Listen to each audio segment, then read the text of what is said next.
But Mark, let's move on into our next topic, and what we are looking at is a little NFL draft. So here's kind of my plan for the rest of the year kind of moving forward is I would like to, I'm not going to force it, but if there's a draft topic that we can find, I would like to have a draft topic on the podcast each and every week, kind of getting into it a little bit more as the college season's rearing to an end. We're going to be getting into bowl season, and then really it's just these players are just declaring for the draft left and right, not even playing their bowl games. Yeah. Because who cares? But two guys we're going to look at today, kind of a good old versus segment. We've done versus for the quarterbacks.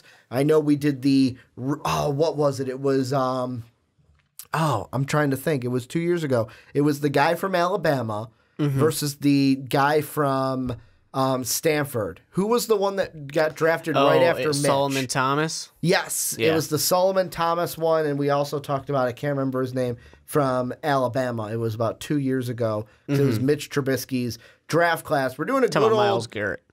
Right? Miles Garrett? Was that Miles Garrett's year? No, Miles Garrett was Texas A&M. So hard to remember what year these guys get drafted nowadays. I know it was Mitch's draft because it was the Solomon Thomas draft. But what we're looking at here is Nick Bosa, Ed Oliver, and kind of debating the two because I'll be honest, these guys, one of them's probably going to go number one. One of them's probably going to go number two. The only way one of them doesn't go number one is if the Raiders or the 49ers, because they own the first overall pick right now, if they trade with the Giants and the Giants trade up to get Justin Herbert, kind of like what the Bears kind of did. It was the second pick, not the first pick. But if a team trades up for that quarterback instead of going defense, I'm going to kick it over to you. You start with whichever one you want because these guys are both, like, one, Ed Oliver's an inside guy on the line. Bosa's a rusher on the outside. But both of these guys are ones where Ed Oliver hasn't played in a while. Nick Bosa's nursing an injury and has said he's not coming back to Ohio State, that he is going to work on the NFL draft. So where do you want to start when it comes to Nick Bosa and Ed Oliver? I want to actually start with Ed Oliver. As opposed to Nick Bosa. Guy we haven't talked about that much. Yeah, and I think, here's the thing. He's the guy who, is he going to be the number one overall pick? No, he's probably not going to be the number one overall pick. But he's a guy who, as an interior... Jonathan Allen, there you go. That was the guy's name, but go ahead.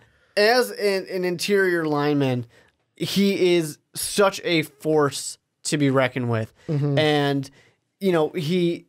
Coming from Houston, so he's not going to be the household name that you're going to get out of Nick Bosa from Ohio State. You have that type of an issue to it, to where that's going to kind of hurt when other people are thinking about him. The draft scouts, of course, they all know who he is. But he knows how to overpower. He knows how to just be a pure physical athlete. And he knows how to cause havoc. I mean, he's a guy who, of course, is going to get into the backfield. Really great for tackles for loss. Really great at stopping any kind of run game from developing. He is somebody who is going to, without a doubt, be in a great addition to teams. But my question that I'm going to have is if he truly will be a defensive tackle in the NFL. But I think that a team, when you're this far up in the draft, you don't care if he's for sure going to be any one position. You want a guy who's going to make a difference on your team. And it's actually kind of a good thing for Ed Oliver because the rule towards the top of the draft, you want somebody who's going to be scoring new touchdowns or hitting quarterbacks. That's pretty much what you want. Yeah. So you can take a defensive end. You're probably not going to take a defensive tackle. Well, and that's the thing that I think that's why I feel like Nick Bosa is going to go number one and Ed Oliver will be number two, barring a quarterback. Then it's 2 and then 3. But that's why I feel like Bosa's going to go ahead of Ed Oliver because Ed Oliver, to me, with him playing on the inside at Houston, number one, with him being, what is it? The weight I've got here is, and I'm going to say the same thing Sean says on the NBA side, don't correct the weight. Everyone's got a different weight. Like, no matter what website you look at, the one I've got from the draftnetwork.com, they've got them listed at 6'2", 280 pounds. So, I mean, that's one of the things that many are saying is kind of a negative for him, is that 280 pounds. He's a big man. He's a big guy. And I mean, that's another thing where kind of if you're going to move him into a linebacker position, is he going to be able to make that kind of like move outside? Because like Nick Bosa, I'm going to call him Joey Bosa numerous times because he looks like his brother. Joey Bosa is around the same weight, about 270, but he's got 10 pounds less. And I feel like with him being more of that edge rusher, more of that natural edge rusher, he's coming off an injury, but I don't think many people are going to care much about that. I feel like teams are going to go, who's going to get us after the quarterback more, and I feel like it is going to be Nick Bosa instead of Ed Oliver. I almost said Joey Bosa again. Well, yeah, and part of it is if Ed Oliver purely is going to be an actual defensive tackle, he's not supposed to get to the quarterback. Yeah. Like, that's not his job. He's got other things to do. Nick Bosa, who's going to be a defensive end, he's supposed to get to the quarterback.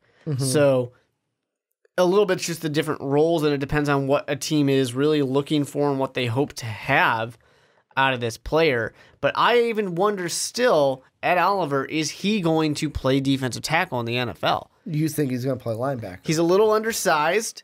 He's going to kind of, I feel like, get a little eaten up by other players. He can move out to a linebacker position and get to quarterbacks, I think, a little bit better than he will be on the inside, stuffing runs and eating up space. That's not something that he's going to really be able to do in the NFL, I don't think. Do you think then, do you think at 6'2", 280 that if he switches to a linebacker, don't you want him do you want him to lose a little bit of weight is what I'm saying? For sure. Because you don't want a 280-pound linebacker. Yeah, I mean, you for sure would want him to lose some weight, but that's something that you can do. I mean, the best example in the world is look at Jeff Saturday as soon as he retired. Look how much weight that man lost. Yeah. And that's different. You're obviously looking at an offensive lineman in that case, but I don't know. And I'm not saying for sure that Ed Oliver is not going to be a defensive tackle, but I think that teams are going to look at him and say, can we move him around? Is there a different direction that we can go with him to fill another need? Now, it's not going to be a team like the number one, the Raiders. It's not going to be a team like the Raiders because they need pass rushers. They're going to go for Nick Bosa all day. Yeah. There's no doubt about that they want him to be their player. Whereas opposed to Ed Oliver, they're not going to go for interior. Obviously not. The weird thing for Ed Oliver is if we're saying for sure he's an interior lineman, which, and I don't want people to get mad and say that I'm saying that there's no way he can play defensive tackle. Houston fans, don't be mad at me. He obviously can, but you look at that and you're like, all right, well, who's going to take a defensive tackle? It's not going to probably be the Bills. It's not going to be the Giants. 49ers, probably not.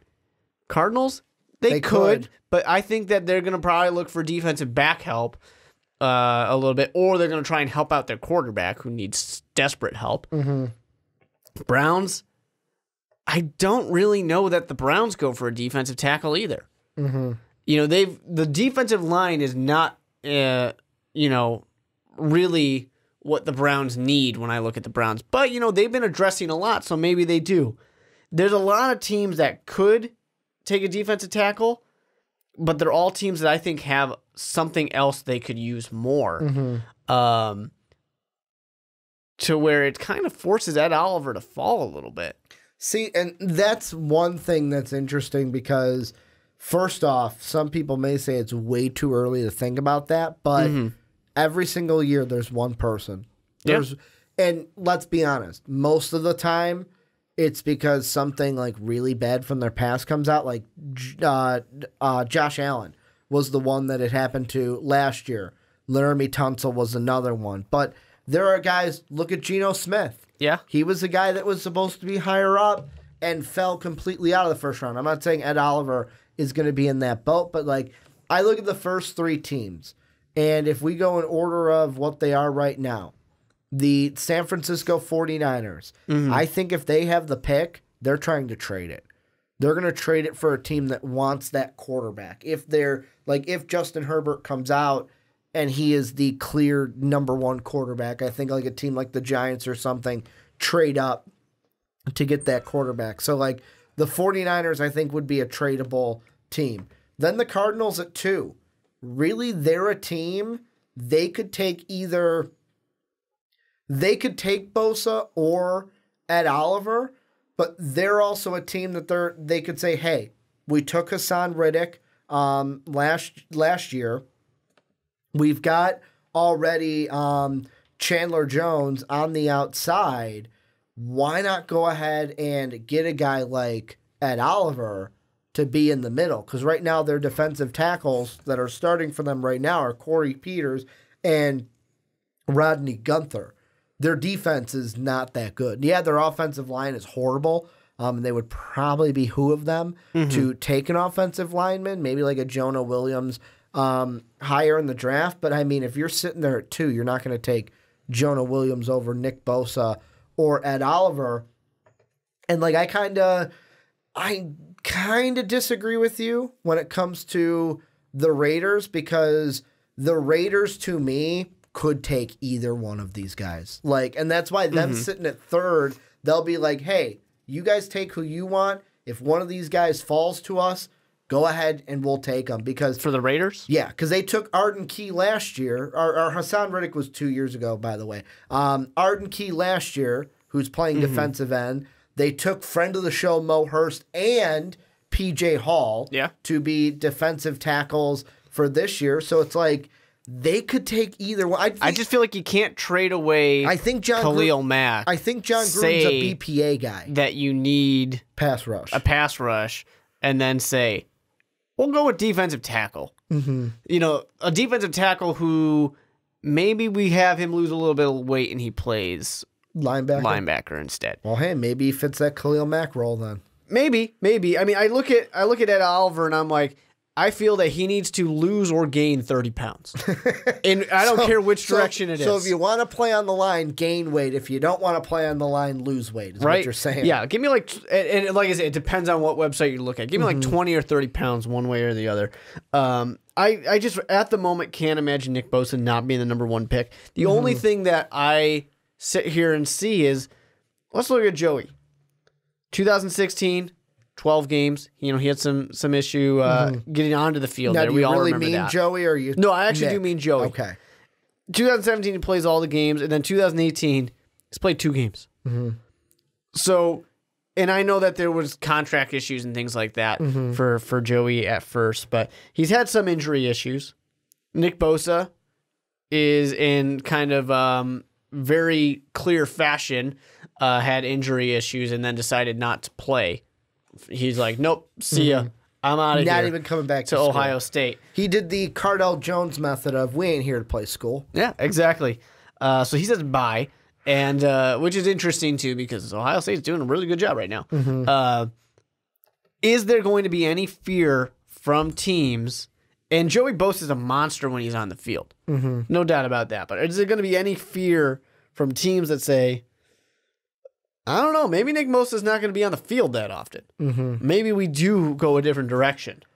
I mean, that's the big question. I was going to ask you, I'll kind of take your question and flip a question, is both of these guys have a question mark to me. Yeah. And some people may say with the Ed Oliver one that I'm grasping at straws here, but I don't think that you can completely override it. And in the combine interview segment, this is where this kind of fizzles away. Because are they going to give him a coat and take it away? Exactly. Like, that situation is where I saw both sides of it, where, like, the people were like, come on, Applegate, you're being an asshole, basically. Like, I agree. Does it totally being an really asshole. matter if he wears a coat on the sideline? That was a power trip by the coach. Basically, yeah. But at the same time, NFL coaches, I feel like, and I feel this, that most NFL guys, that especially the ones that grew up in like the old school days, don't like that. It's do as you're told, kind of. Like, what was the biggest knock about Josh Rosen? That he asks why. Yeah. The biggest knock was that he asks why and wants to know why. Like, people saw that as a negative because coaches are like, do this. All right, coach, I'm going to do that. Like, that to me, I feel like in the interview process, it's all going to be faded out. When teams bring guys in, kind of like what they were talking during Monday Night Football with Deshaun Watson. Like, when the Texans brought him on their facilities, they knew right away that he was the guy that they even said it with, they like to say it with Matt Nagy and Mitchell Trubisky, that he knew. Matt Nagy didn't actually like him when they first met him. It wasn't until they actually sat down in a room with him that they was like, oh, I like this kid a lot, actually. Yeah. And it could very easily be the same thing. I mean, I think that's going to be important for Ed Oliver there, but I actually think the combine is going to be very important for Ed Oliver in general because he is that guy who could fall in this. Now, he's not going to have a Geno Smith fall, but he could be a Laramie Tunsil type So you're of saying fall. like a couple spot, like maybe, you were supposed to be top 2. All right, And now now we you're thought you were being going to at be top 12. 10. Yeah. Now you're at like 13. Yeah, Yeah, like you're in exactly. the teens now. Maybe the Raiders get another shot at him. True. But It falls all the way to the 20s. right? But he's one of those guys who I think it's going to be important for that part too. There are going to be some coaches, some general managers who are like, oh, I don't like the way that looked. And John Gruden screams a guy that wouldn't like that. Am I wrong? John Gruden screams. I honestly would not think like it that. could go either way. He's the guy who doesn't like it and he's like, I don't want anybody asking questions. Or he's the guy who's like, I like his fight and I can tame him. I can tell you. Because I think that's what John Gruden sees. He wants his guys that he can mold. Which will probably be Nick Bosa. Yeah, probably. Because Nick Bosa doesn't have that on. Now, Nick Bosa's is different. You've mentioned it too. It's the injury. Like, how's he going to come back from that? The workouts are going to be more important. I do think that, and in the past, we've seen that teams don't care whether you play or not. But I do think it takes a very special level of selfishness to say, screw you guys, I'm not coming back at all. Now, and I acknowledge the injury that he's protecting himself and his millions of dollars. Yeah. To not go play and To get quote himself The Rock, injured again. the millions and millions of dollars. I mean, exactly. We see a guy go out there, get hurt, and Eddie Jackson's a good example. Got hurt. He was supposed to be a first rounder, drops into the mid rounds, and fortunately for him, he's still doing well. Yeah. But a lot of those guys don't. Nick Bosa's career could have ended before it started if he came back, but it does still take a special level of egotism to say, I don't care about the team. And college football is supposed to be very much about the team in the sense of like, you're supposed to come in and you go to Ohio State, not because you're the best ever and you are going to make a name for yourself. You go to Ohio State because it's Ohio State. Yeah. And I mean, it kind of gets into the argument too. And what we're seeing with, the kids nowadays is These kids. the bowl games, where if you're a high draft pick, I ain't going to play my bowl game. And you shouldn't. Why should you risk it? Why should you risk getting hurt? Like Christian And that's what McCaffrey Nick was Bosa one did. where he was like, I ain't going to play. Or Josh Rosen was like, I ain't going to play. Exactly. But there's a difference, I think, between not playing your bowl game And the last not game playing an entire season. and saying, peace, it was like, I'll see you guys later. It was later. like week 3 or week 4 that he said, yeah, I ain't coming back. Yeah, exactly. And that takes a different level where I'm going to sit here and say, are you going to pull different situation, but are you going to pull a Le'Veon Bell if things aren't going well? I'm going to be completely honest, though. Nick Bosa, when he said that, my first thought was, seems like a Bosa thing to do. I think that, and this is me, I don't know the Bosas, I don't know their dad, I don't know Joe, I don't know Nick. But it seems like that's a move where Daddy Bosa's saying, no, you ain't going back. And he's going, okay, Dad, like, I ain't going back. Yeah. Like, that seems like kind of like a Manning family kind of. Exactly. No, Eli, you're not playing for them. Like, I could, if it was Joey Bosa in that situation, I could see him doing the same thing because look at what happened with him in the NFL. They argued over language for the longest time. Yep.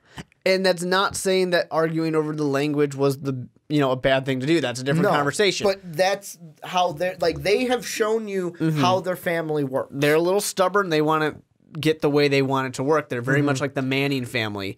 And like the Manning family, if it's going to win you between Eli and Peyton 4 Super Bowls, okay, we'll tolerate it. Kind of like how they were like, no, you're not playing for the Chargers. Yeah, exactly. You're going to go play for the Giants. Exactly. You'll tolerate it if you're going to win, but is it making enough of a difference? The Chargers are still a good team right now. They've been a good team all year, and Joey Bosa's had his chance to play 2 games. So I don't know with that case. I don't know if that is one extra level of a team saying, maybe we don't. And I don't necessarily think it's a team saying, maybe we don't pick him, as much as it's a team saying, maybe we let somebody else pick him, meaning we'll trade out if we can. You're talking about let someone else pick Bosa? Yeah, we'll trade out. Let's say the Raiders. Raiders say, we're going to trade out of number 1 overall, let somebody else take him, because it's a lot easier to do that, trade back, than it is to say, we're going to get Quinnen Williams, instead of Nick Bosa. That doesn't work. You can't do that. That does not happen. Or saying like, hey, let's go get a wide receiver replacement for Amari Cooper. You can't really do that with Nick Bosa as much as you can get away with trading and let somebody else take him. And also the thing that I'm looking at, and this kind of doesn't bode well for Ed Oliver if he's going to play inside. I'm already at the 2014 draft. And because I was like, the thing that I couldn't remember for the life of me is who was the highest defensive tackle. And most of the ones I'm seeing are like what you said, 12, 13, maybe a 10th overall pick being that defensive tackle. Like Dontari Poe is the one I'm on now. He was 11 at the defensive tackle spot. Oh, Marcel Darius was the last one picked in the top 5. He was 3rd overall to the Bills. There you go. He was the last defensive tackle, the highest defensive tackle, the last one to go super high. And the 2 that went before him, quarterback, Cam Newton went number 1. Yeah. Linebacker went number 2 in Von Miller. Yeah. So, I mean, that's the one thing also that's going to be, like Nick Fairley, who was also in that draft, 13th. You had Corey Leggett, Illinois, 18. Yeah. You typically want a guy who's scoring touchdowns or hitting quarterbacks at the beginning. And just to look at, I want to see his measurables. You want to know, Marcel Darius, by the way, still in the league. He's with Jacksonville now. You want to know how much he weighs as a defensive tackle? 331 pounds. Yeah. Yeah, I don't think Ed Oliver's playing inside at 280. Yep. So it's either, like you said, lose weight, gain weight. What are you going to do? Doesn't matter. Pick one. And that's why I feel like if it was me and I was on the clock, I would go Nick Bosa. If I was on the clock, I would go Nick Bosa because, A, pass rusher is more valuable than inside help. And number 2, I feel like there's less molding to do with Nick Bosa than there will be with Ed Oliver at the next level. I got to say, though, as much as Nick Bosa is the sure thing, number 1, I'm not really thrilled if I'm at the top of this draft for a couple reasons. It's not like it is in past years. Yeah, you don't have your clear stud. You don't have your like Myles Garrett. And you don't really have, I don't think, that many teams that want to trade up. Unless they want a quarterback and they really think But even so, I mean, Herbert's the guy. Exactly. Like, is there really that much for you there? This is one of those years where I think teams are going to, the Raiders, the Giants, the Bills, they're going to be calling teams and they're going to say, no, we're fine with where we're at. We'll stay right here. Like, I'm looking right now at just a random mock draft. And, like, our next mock draft is, we're going to record that December 11th. So I think 2 weeks from today is our next mock. And it's like, I'm looking at it, and it's the quarterback-wise, and I know people are going to say, because in our mock, people are like, why talk about the shitty quarterbacks? Talk about all these great defensive players. People love quarterbacks. But it's like Justin Herbert at 3, Drew Lock at 10, and then does this mock draft even have a quarterback after that? No, it doesn't.